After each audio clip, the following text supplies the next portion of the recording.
Bonsoir, bonsoir, bonsoir. J'adore Montreal.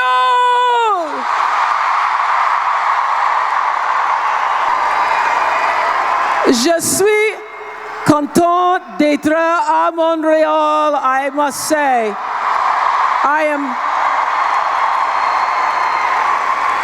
I can't even believe this, okay? This takes it all for me, really. I could cry, I really could.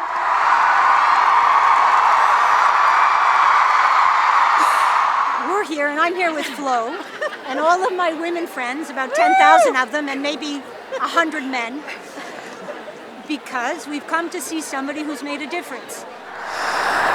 The ultimate question we ask ourselves is, why are we here?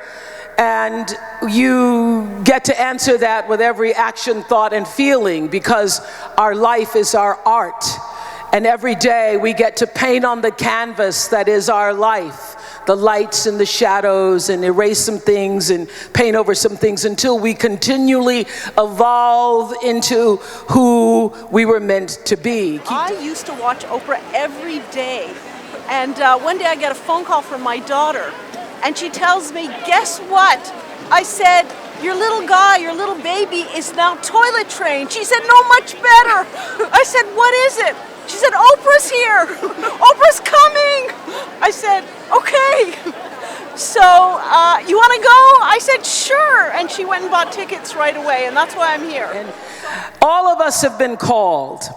All of us have been called, and I am here to share my calling with you and to help you hopefully gain some clarity about the calling that is your own. The truth is, it doesn't matter how you got here. You know, I came born out of shame. My mother denied me until the day her water broke. And it doesn't matter whether you were planned or not planned. I met so many pregnant people today, and they're like, oh, my baby, oh, it's a girl, it's a boy. It's wonderful if you were wanted and celebrated, but it doesn't matter, because the truth is, if you are here and breathing, you've been called from the ethers. How I feel, to me, this is part of my bucket list, to be in the same room with Oprah, to hear her, to have her articulate her visions, and be in the same place, to me is like no other, better than any artist.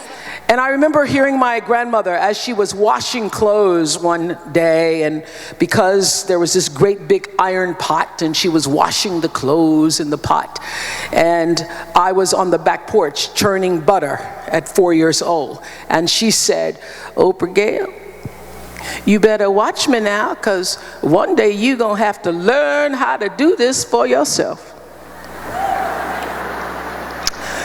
And that little voice that we all have, some people call it instinct, some people call it intuition, some people literally say it's the voice of God. I call it all of that, including my emotional GPS. I didn't know what to call it at the time.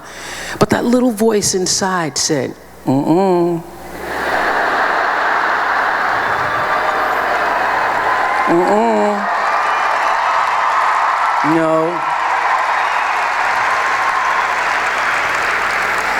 I'm not going to have to watch you do that, because that's not going to be my life, Grandma. That's what I said to myself. I remember thinking, no, that's not going to be. But the little voice said, don't tell her. Deepak Chopra asked me last year as we were preparing to go to India. He wanted to do a story for the India Times, and it asked me the question. I knew I couldn't just say I'm a talk show host and I'm a philanthropist, I'm a teacher, I'm a friend. Those are all roles that I play, all the things that we use to describe ourselves, the roles that we use to define what we do. And I thought about it, and I thought, what am I, who am I really? I feel like I'm a whisper on the breath of God. That's what I feel like. I finally wrote back to him. I'm a whisper on the breath of God. I am human, living within and through divine intelligence. I recognized from the time I was standing on that back porch with my grandmother, when I couldn't articulate it, that I was a part of something bigger.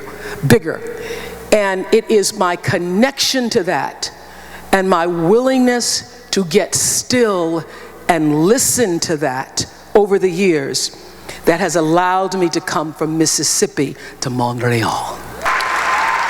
And what I'm here to share with you is that your success and your glory in that success is directly proportionate to how close you remain to the center, regardless of what you call the center. You don't have to call it God, because God really doesn't care. I can tell you that.